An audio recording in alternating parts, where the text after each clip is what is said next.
Welcome to the Sheer Business Inspiration podcast.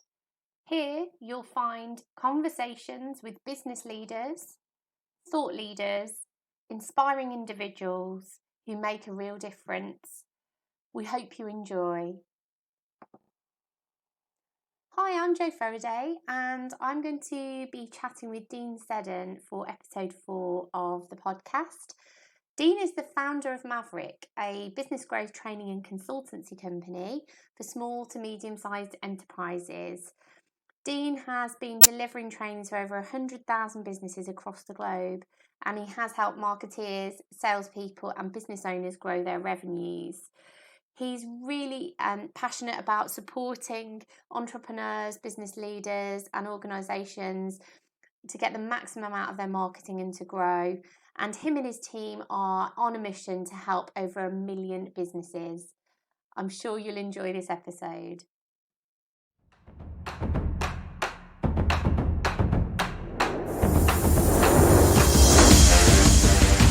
People want eyeballs. People want people to look at their business. So you need a razor-sharp strategy that clearly identifies who you're trying to reach, what message you want to land, and how you want them to buy from you. And that is about creating a clear strategy. But some people win and some people lose, and the people who have a strategy win. It's a tough old world where you've got competitors watching everything you're doing. You've got clients watching everything you're doing. So it is about being there and owning that space. Walk out that door today and go, I am going to be my own media company.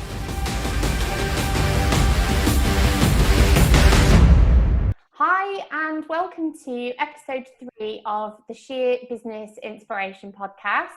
I'm delighted to have a great guest with us today, Dean Seddon. Welcome, Dean, and thank you for taking the time to have a chat with us today. Before we get to what you and your business are up to right now, can you tell us a little bit about your background and successes to date? Ooh, okay. Oh, so like a Kind of a synopsis about you and your successes today. You're using all these complicated words with me, Jo. So a bit about me. So I come from very working class roots and have had the difficult road to running a business and the difficult road to finding how to make a business work. And now I run a business that helps businesses avoid some of those problems and get to where they want to be quicker. But I've worked with some big organizations, television companies, and even little startups that just want to do something, and it sounds a bit crazy, but they want to kind of change the world. And that's what I kind of love doing and working with. And successes to date. This year, we've probably, during all the kind of craziness, we've probably helped clients generate about £10 million, $12 million ish of revenue. That's amazing to hear, and we want to delve into the nitty gritty of that. So, Maverick, in my humble opinion, is a brilliant business name. I'll pay you later. Can you tell us a little bit about your journey, about creating this name and the brand behind it? The full journey, we've only got so much time. Take a lot longer. So here's the simple version. I've always been a bit of a well-intentioned and friendly rebel. Okay. I'd love to be an absolute rebel, but I don't like offending people. I don't like upsetting people, but I like to do things a different way. And the whole business is kind of geared on how can we do things differently. And I'll tell you where it kind of comes from. And the name Maverick, the business name Maverick, has been floating around for 7 years, but started as a consultancy business. It was my consultancy business with corporates and with a television organization, and we kind of evolved it. This one-man consultancy business became 23 people. But that's how it evolved. But I've always thought that you have to be able to be remembered. Yeah. if you really want to grow a business, you have to be remembered. And, I wanted to find a name that I could own in terms of the name and the way it's structured, but also that it felt a bit about who we are and what we do. Yeah. So that's where the name comes from. And it's really about, well, let me tell you a little story about why this name matters. So for most businesses, they have really big aspirations and really want to make a difference. But actually the sad reality is that the birth and death rate between new businesses is so close. I mean, literally, in the UK, it was something like 387,000 new businesses in the last year. Wow. And 312,000 of them went out, businesses died. So the survival rate of businesses is tough. It's very difficult to make a successful business, whether you're 100,000 or 1 million. But only 4% of businesses ever get to that kind of 1 million revenue.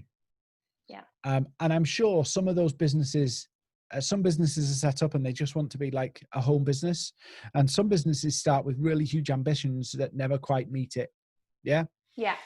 And what I looked at is, how can we help those businesses that have ambitions to go further beat the odds? Yeah. And the odds are only of all the businesses, 4 out of every 100 will actually meet the 1 million. Wow. Yeah. Damn, 4 out of 100. Scary stats, isn't it? Well, it gets worse. If you want to get to 10 million, it's 4 out of every 1,000. Oh. So not every business wants to do that, and that's fine. Yeah. But some businesses do and feel like they're hitting a brick wall. Yeah. And that's why we set up Maverick, to kind of help people move forward. Yeah. So if you don't want to hit those big numbers, that's fine. We'll help you with resources and training and stuff that will help you get another number. Maybe you want to go from 50 grand to 100, or 100 to 500. Yeah. That's cool. But then for the other businesses, we'll really put a lot of stuff and energy in to help them beat those odds. And that's what we're trying to do. Well, that's brilliant. I mean, you've mentioned about how you've been supporting businesses during this time, during the pandemic, but how has Maverick been managing? It's changed the way that many of us have worked. Well, all of us have worked globally. So it's interesting to understand how you've been operating, and you've obviously been supporting a lot of people, which is great news. But how have you found it as a business yourself? So a mixed bag is the answer. So when this all happened, as you know, we're very much into physical events. I love physical events. Yeah.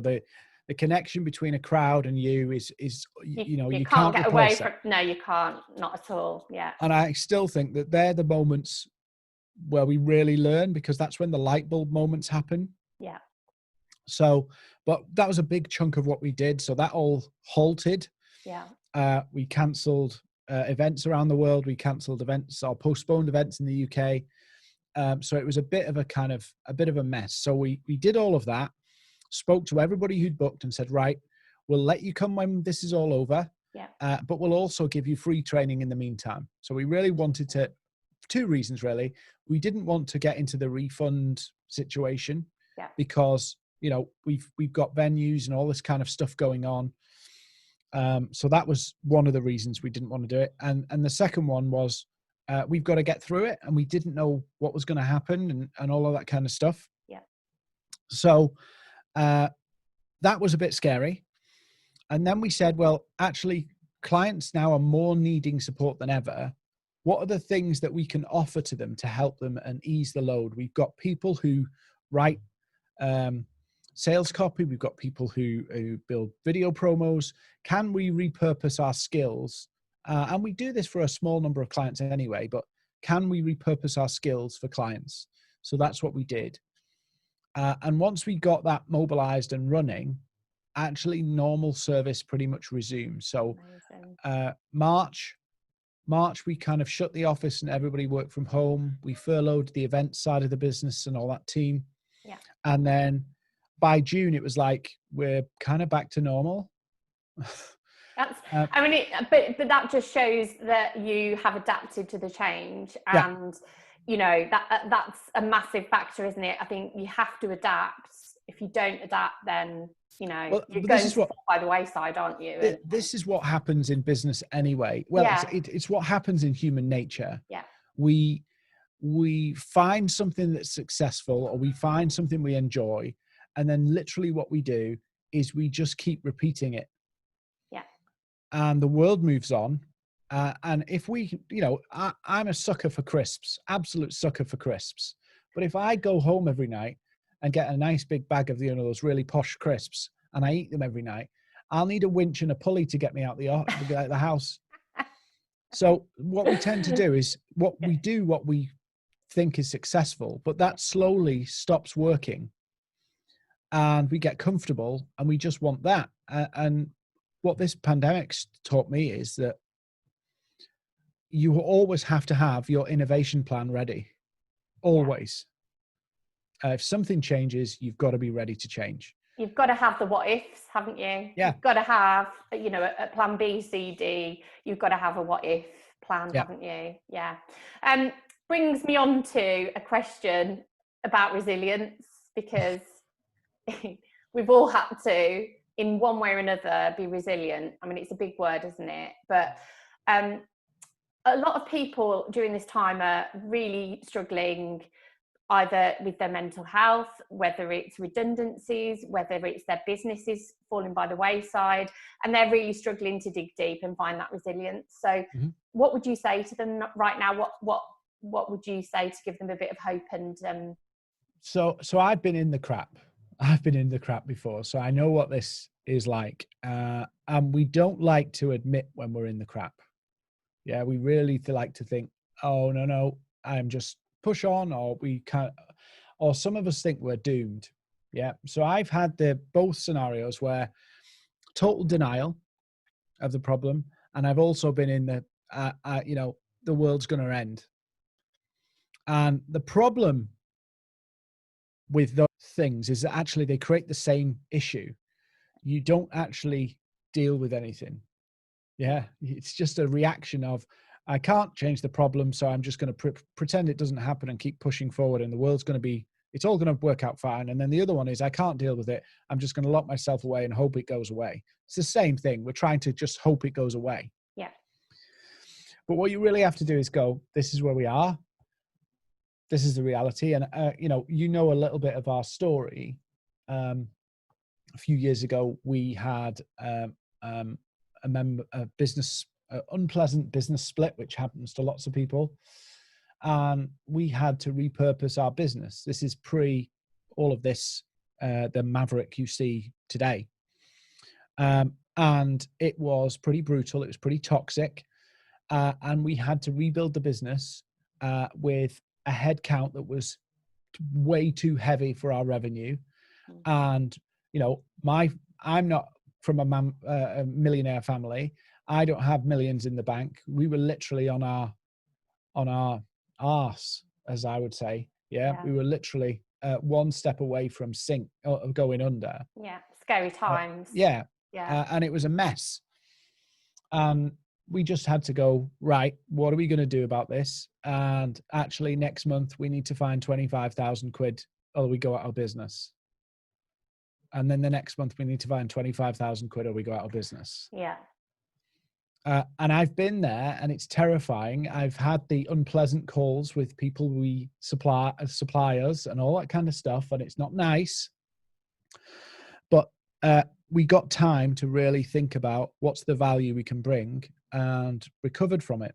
But if you sink and ignore the problem, run away from the problem, you will never find the answer and you will just make it worse. Yeah, can't stick your head in the sand. As awful as whatever the situation is, you know. I think in life you do have your ups and downs, and some are harsher than others, but there are always ups and downs, and it's how you cope with that.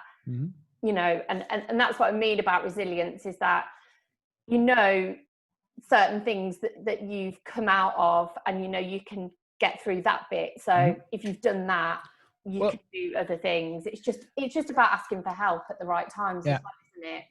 And do you know what's really strange? I've had to talk to a lot of business owners, and I've been through this. It's taken me maybe 3 business ideas to really find the right thing. Yeah, it's taken 3 experiments to find the right thing, to find the flow of Maverick. Yeah. But when I started in business when I was 17, I didn't have a clue. I was totally dangerous and nuts. And I had one big client. I've always been pretty good, despite not being a salesperson. Yeah. I've been pretty good at generating revenue. So I've always had that kind of thing that I can always make things work. But I got into a situation where one of my clients owed me £250,000 at 20 years old. Oh my goodness. And they went bust. Ow. So I found myself in a really upside down situation. And I did that whole ignore the post. I did the whole don't answer my phone, all of that stuff that you shouldn't do. But you just feel like you don't know what to say. You have no idea. You're a rabbit caught in headlights. Yeah. And I know a lot of people who are feeling like that now. And there was a moment where I thought I just wanted all this to end. And I don't mean in the end of razor blades and everything. I just wanted it over. I wanted it gone. Yeah. And I actually looked at going bankrupt at the time. Oh, wow. Okay. Yeah. Yeah. Because the phone wasn't stopping. The letters were coming. I was 20 years old. I'm from a family where I'm the only person who's run a business. Yes. Yeah. I absolutely am with you on that. Yeah. Yeah. So there's all of this. And you know what was really stupid? This is really stupid now, but if you go bankrupt, and you've not done something reckless, you've not been like crazy, you've not been, stealing money or whatever, you go bankrupt and it's over within a year. You're back. It's all back. Yeah. So I guess as a 20-year-old, that seemed like a viable option, didn't it? Do you know why I couldn't do it? I couldn't admit to myself I'd failed. It's a pride thing. Mm-hmm. Yeah. And I tormented myself for 6 years after that, trying to deal with all of the problems. Now, some would say, well, actually, it was better for you to have not gone bankrupt because you sorted it all out, you paid all your bills back and all that kind of stuff. But mentally, it would have been better to just cut your losses and go, I've made stupid mistakes, apologize to people, and not tie yourself up and rip yourself to pieces. Yeah. But a lot of businesses and a lot of business owners are going to be feeling like that now, not knowing which way to turn. And if your emotions get involved, they will cloud your judgment from what's the best option. Yeah, you have to separate the emotion side from what you actually need to do. And that's very important. So you and the Maverick team, I know, are on a massive mission to support 1 million businesses grow. How on earth are you going to do that? So already, but tell for the purpose of now, tell people how you're doing this. So, our count so far is 152,000. Amazing. That's a great start off the starting blocks. That's a great effort. So the way what the reason we have this is, if you don't have a purpose, you're just here to make money, and that's the wrong reason to get up in the morning and spend 3/4 of your life doing something. Yeah. So I want to do something that helps other people, but I can have a good life doing it. Yeah. So that's the mission. And the reason, 2 reasons why the mission's there. The first one is, I know coming into the business world, there was so many things stacked against me. Yeah. And I know the statistics of how many things are stacked against me. Yet, I've had a history of building businesses, not necessarily running them, but building businesses either for people or with people that has grown quickly. And I'm not meaning VC backed, we've got 100 million quid stuff. I mean ordinary businesses and getting them from, startup I'm in a newspaper because I took a marketing agency from nothing to 1 million in 2 years. I then did it again after that with Maverick in 2 years. I've done it with a company going from 500,000 to 2 million. I've done it from a company going from 30 million to 35 million. So I seem to have this ability to clearly see how to do that thing. Yeah. And our team are kind of all involved in areas of helping that. So I thought, well, how can we bottle this and get it out to people? Yeah. And, you know, we all know that the well-being of a society is that they have good jobs. Yeah. And if we can help businesses create more jobs, we have a better society. And that's what I think about, because my option when I was growing up was I go to university and I might get a good job. Yeah. And I'd be the first member of my family to go to university. I didn't go. To be honest, I didn't. I went straight into college and straight to work. So and you form a pattern, don't you? Of you know that uni's fine. It's on my bucket list, but it's, you know. So my niece is the first.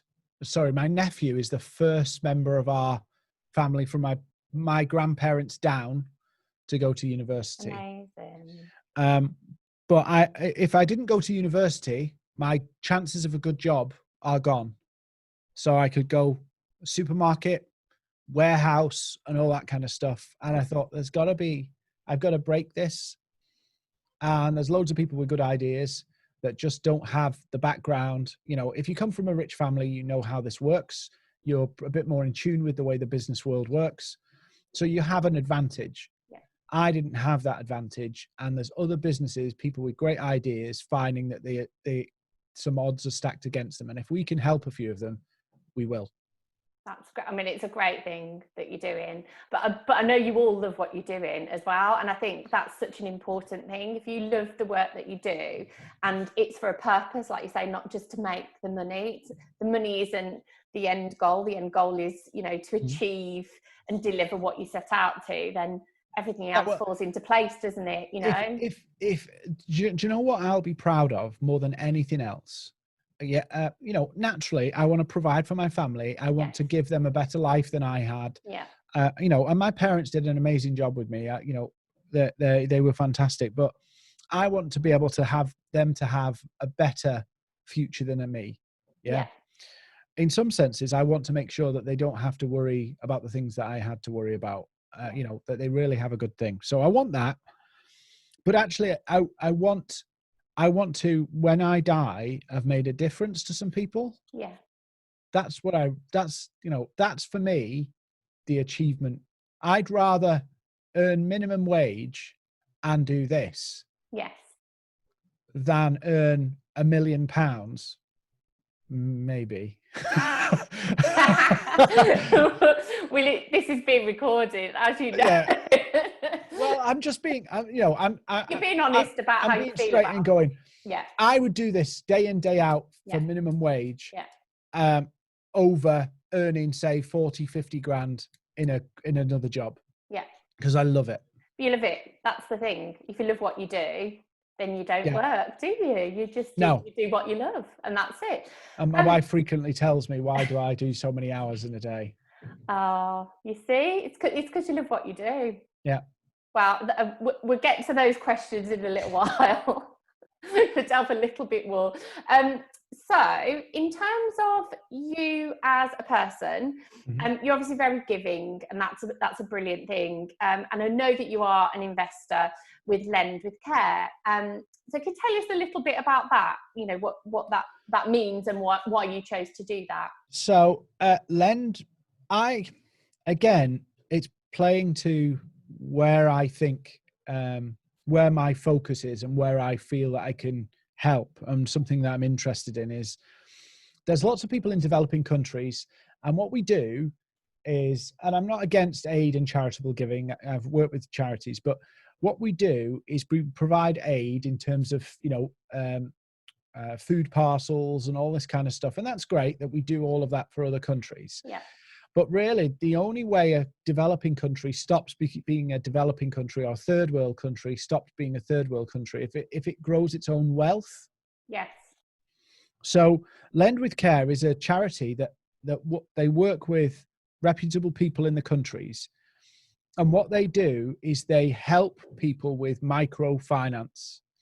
So somebody who's can make something in India or Bangladesh or Pakistan or wherever around the world, they're currently struggling to survive, but they have a skill to make things. Yeah.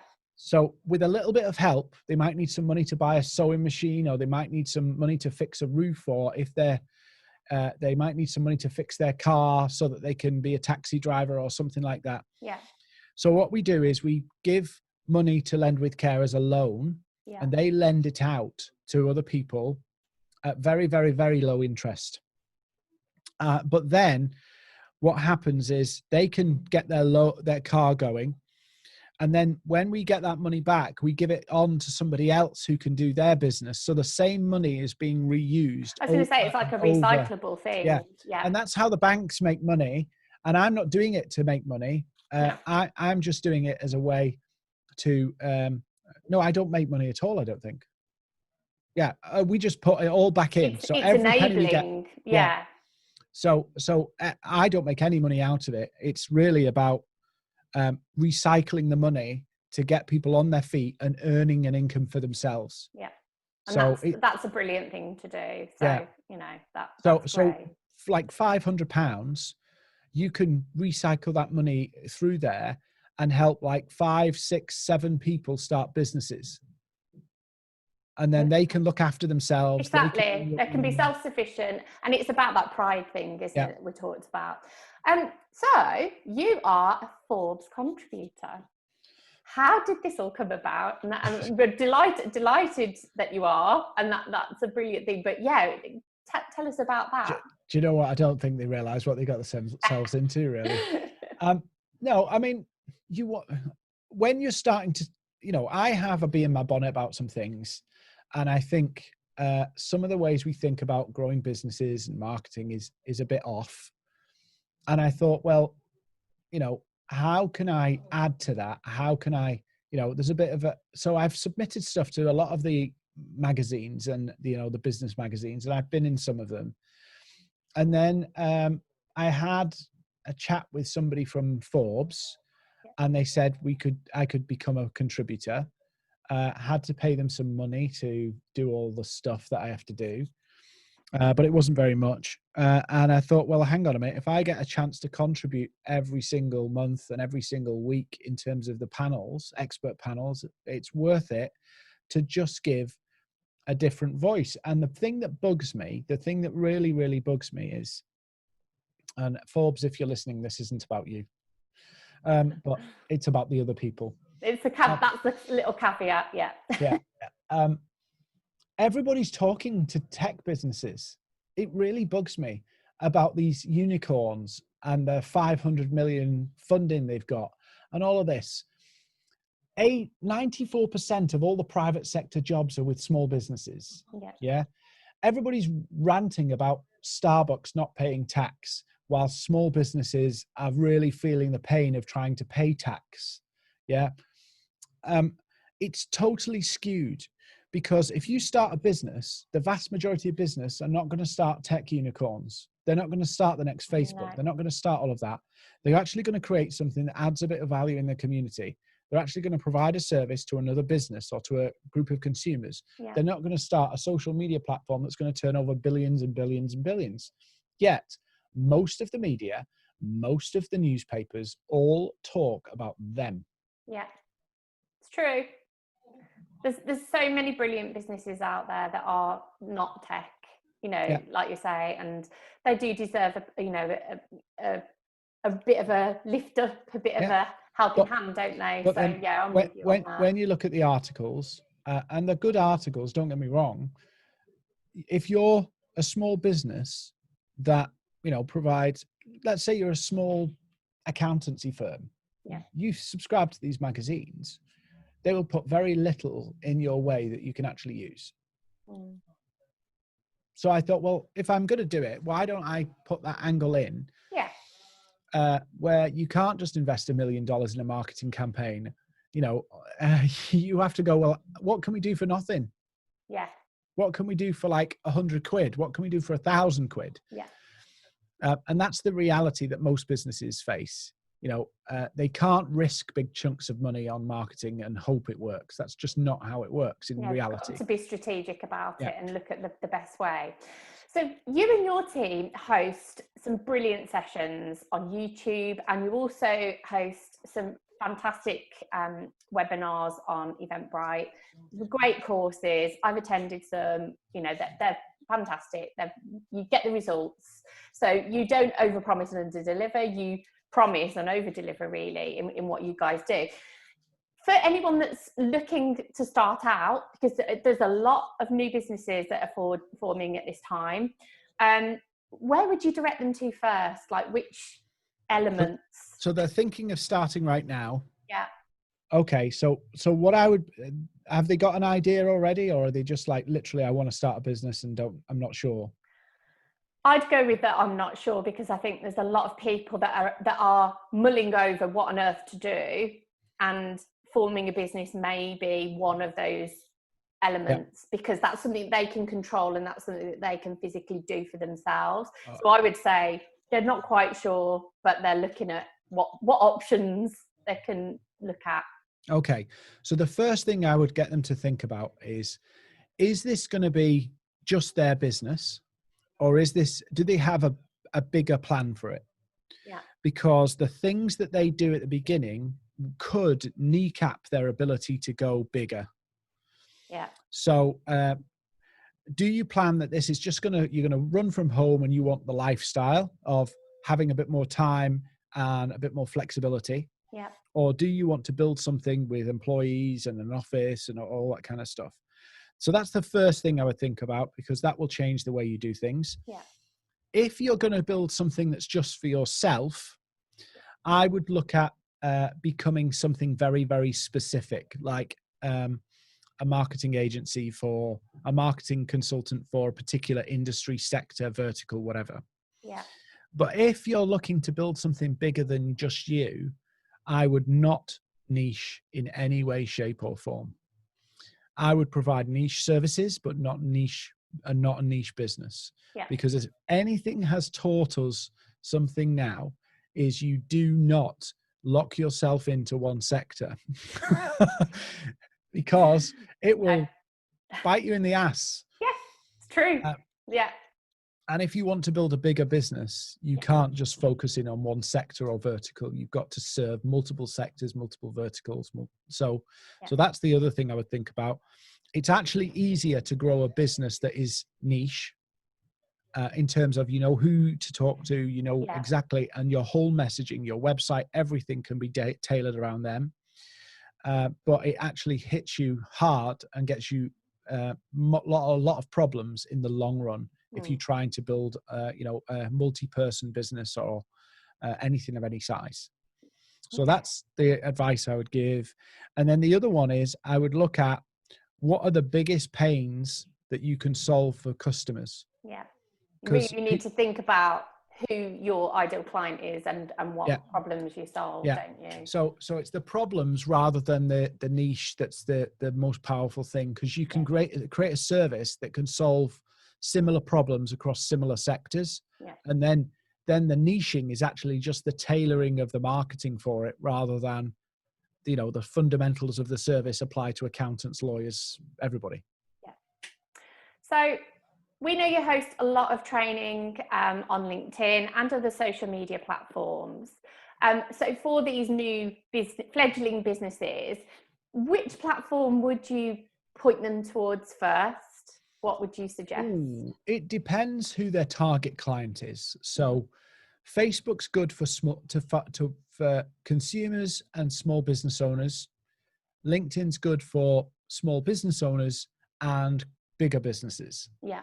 So it really depends where you see you fit. Yeah. And if you're saying that you've got something for everybody, you're not niching your product. Yeah. You're being generic. double generic. You're being a generic business with a generic offer. Yeah. What you need to be is a wide or generic business with specific offers or specific niche offers. Yeah. So I would think, what's the pain points? What's the size of businesses that we're, or people, or what's the, the audience that we need, and then choose the platforms. Twitter's a waste of space. Yeah, it's a tricky one, isn't it? I mean, as a business, we dabble in all, but ultimately that there's certain platforms we'll spend more time on because you get those returns. But from a personal point of view, what's your favorite platform as an individual, not as a business? What's your favorite? Are you allowed to say? I Does that get you in trouble? I can say, because actually LinkedIn's become my favorite personal choice as well. Yeah. I think just for two reasons, really. The first one is, obviously I use it for work and I use it for business, so I use it more often, so it's got a bigger involvement in my world. So that's the first reason. But the second reason is Facebook works very differently. It would, if I was going to choose in terms of human interaction, it would probably be LinkedIn, Facebook. Yeah. From a business point of view, it'd probably be LinkedIn, YouTube. Okay. But Facebook is somewhere I can interact with people as well. And YouTube, I don't feel, it's a bit like Instagram. Instagram and YouTube don't feel as personal sometimes to me. Yeah, I feel the same. Yeah. Whereas Facebook and LinkedIn feel it's more me and it's more two-way. Yeah. More personality, more of a community and more of an interaction. Yeah, I get that too. Yeah. So it would probably be LinkedIn number one, and then depending on my objective, if it's business, it would be YouTube. If it was personal, it'd be Facebook. Okay. What do you do for downtime? What do you get up to? Because I know that you love what you do. Like you say, you work lots of hours. So how do you relax and get that much needed downtime? I watch a shit ton of movies. Sci-fi. So we have a joke in my house. If it's got a robot, a submarine, time travel, or spaceships in it, I'll watch it. Amazing. Okay, that's good. There we go. Well, that's something that a lot of people probably didn't know about you, so that's all good. Well, they may know, because if you see above my head, I have models of the USS Enterprise above my head, but most people don't see it. No, I love that. Well, knowing you for the last 3 years, so I'm very glad to know you and your team. I know there's always something bubbling along. I know that there is a whole range of ideas and creations and things like that. How do you pick the best ones? Because I know there's probably lots and lots and lots. Do you park them? How do you manage that? So, well, I'm going to answer that in two questions. You don't really know what a good idea is until you've executed it. So anybody who says that you can find out whether something's going to work and guarantee it beforehand, it's, you can't. So you just have to make things work. And sometimes you end up banging your head against a brick wall, but sometimes you make a massive impact. So we will try everything, and we will try everything and see how the response is. So we're not looking for success when we try something. Yeah. We're looking for the response against other things. Okay. So because we run a free webinar every single week. Yeah. I mean, every single week. And we'll have 50 on it, way up to the biggest one we had 3,500 on it. That's a great number. I still love that number. But by giving free value like that, we actually test our ideas in real life. Yeah. So we know, for an example, two things. The 3,500 webinar, something happened with that one that made it more successful than the 50 webinar. Yes. But then we look at, well, what happened in that webinar? What happened in that webinar? What was the level of feedback as a percentage from that one to that one? And then we can go, do you know what? We now understand more about what the market wants. Yes. So we test everything, and sometimes we get it totally wrong, and sometimes it works. Yeah. But there's two big things that we're working on at the moment, or we've launched. That was my last question. Oh, right. So you answer it then. No, you answer it. That's fine. You crack on. So there's two big things that we've developed that we are launching right now. The first one is for large businesses, and we've actually piloted this with a couple of companies and achieved results. So I'll tell you, over the last 3 months during lockdown, we piloted this. Yeah. And during lockdown, as I've said, we generated off this pilot, we generated £5 million of revenue. So half of the money we did in lockdown. Not our money; it was client money. So but still, it's still results, though, isn't it? And by this, I don't mean some kind of bullshit number. I mean they told us how much they've invoiced off the back of it. Amazing. So it's not like pie in the sky. So it's not like fluffy inquiries. No, this is actual invoices. Invoiced. Wow. So this program we've rolled it out. It's successful. The people who have been on it want to run it again for a year because it was so successful in 3 months. They've got a massive return, so I'm not surprised, to be honest. So we've done it with a couple of companies at once, and they're all on board with it to roll again. Yeah. So we're going to be rolling that out, and actually, it's called the Enterprise Social Selling Program. Brilliant. So it's for larger businesses that have got a sales team, and they want to stop not the salespeople wasting time, but they want to cut the amount of time the salespeople are doing and getting more business through the door. It's redefining how they're doing it, because especially right now, what they did before may not be translate. So we're rolling that out as a program for bigger businesses. Brilliant. And then we're launching the 7-Figure Academy. Brilliant. And we played a lot around with the names of this because we wanted to make sure it was clear what it was about, but we didn't want people buying into something that they weren't ready for. Yeah. So we deliberately called it the 7-Figure Academy, so that if you're a small business working from home, we've got loads of other things for you to help you grow your business. Yeah. But this isn't that. This is for the businesses that have got past that first couple of years and are now like, let's stretch this thing out. Let's push this thing forward. And perhaps they've been flatlining, and that launches in September. And it's literally, let's not think about next month. Let's not think about how you're going to get your budget next month, because that you should have solved that already by now. Yeah. We're now going to look at how do you get your revenue for the next year? Yeah. And how are you going to grow it so that the inbound work, the inbound inquiries, the need and demand for what you've got comes in over the next year. Brilliant. And we're not talking about going up by 2 or 3% here. No, we're talking about it's big. Yeah. So they're the two programs we're running. Amazing. And what we decided to do, which is really weird, and then I'll shut up because it sounds like a sales pitch, is the 7-Figure Academy is going to have a one-off price, but you're in it forever. Oh, wow. Well, that's brilliant. So not only have you got that support, but you've got access to the resources and things. Yeah. So you get everything that we've got. You've got obviously a specific program designed for you with weekly coaching and all that kind of stuff as part of it. But actually what happens is every time we update the training, you get it.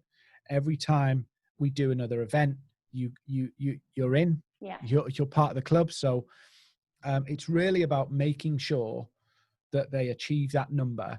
Yeah. Not next month, but this is about, okay, I'm doing 200 grand now. I'm doing 300,000. How do I take this, what I've got now, and move it twice and 3 times over and push beyond into that 7-figure? Yeah. Brilliant. Well, it sounds like a great plan, and I'm sure there'll be lots of people interested. So that draws us to a close. I could talk to you for ages. There's so much to talk about, and so much involvement and support that you give to people. So if people want to get in touch with Dean, I know as he said, he's on LinkedIn. You can follow him on there, but we will be sharing Dean's contact details and the team at Maverick's details as well, on the podcast and also on the vlog. So thank you, Dean. Really appreciate your time today. I'm just glad you wanted a strange person on. It's great to... You're not a strange person. It's been great chatting to you. Thanks ever so much. Thanks, Jo. Take care. Thank you so much, Dean, for taking the time to chat with me today. I know so many people will have really taken a lot of positivity and action plans from our discussion points. So thanks again for taking the time. I will share all of your links so that if anyone does want to link in with you at Dean Seddon or the Maverick team, they'll have the access to do so. I would really urge and encourage everyone to do that. So now we're moving on to episode 5, and episode 5 I will be chatting with Mark Wilson, who is the Senior Director of BMC Mainframe Services by RSM Partners, and also the Interim Manager and Conference Manager for GSE UK.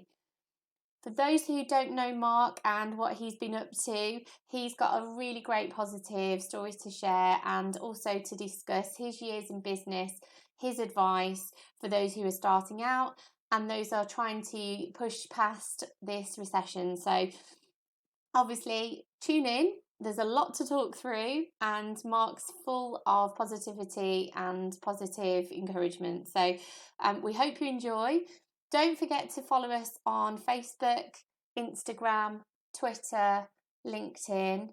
We'd love to hear more about what you'd like to hear, any advice or support that you can give. If you'd like to feature in any of the podcasts or vlogs, we'd love to hear from you. So for now, we're tuning out, and don't forget to subscribe to our YouTube channel as well. Hope you're enjoying it. Thank you.